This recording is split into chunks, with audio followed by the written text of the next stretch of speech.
केंद्रीय संस्कृति एवं पर्यटन मंत्री गजेंद्र सिंह शेखावत जोधपुर दौरे पर हैं। उन्होंने सर्किट हाउस में पत्रकार वार्ता को संबोधित किया। शेखावत ने नरेगा के अलावा विकसित भारत जी राम जी बिल पर भी अपने विचार रखे।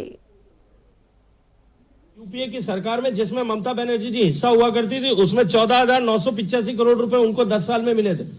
और इस 10 साल में इतनी तमाम तरह की गड़बड़ियां उजागर होने के बावजूद भी भारत सरकार ने 54,500 करोड़ रुपए दिए, वो भी कम, जब पिछले 3 साल से ऑडिट नहीं होने के कारण से उनको एक भी पैसा नहीं दे पा रहे।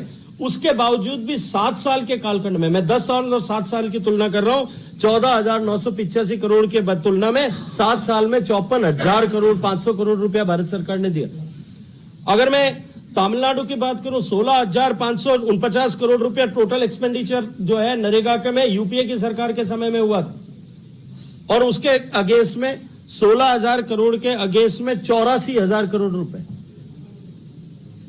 लगभग 5 गुने से भी ज्यादा पैसा जो है भारत सरकार ने नरेगा में दिया। हमने राजनीतिक देश में कभी कोई कार्यक्रम, किसी भी योजना को भारत सरकार ने, माननीय नरेंद्र मोदी जी ने नहीं चलाया। चाहे गरीब कल्याण की जितनी भी योजनाएं थी, देश में नया गवर्निंग मॉडल अगर किसी ने खड़ा किया, वो देश के प्रधानमंत्री नरेंद्र मोदी ने खड़ा किया।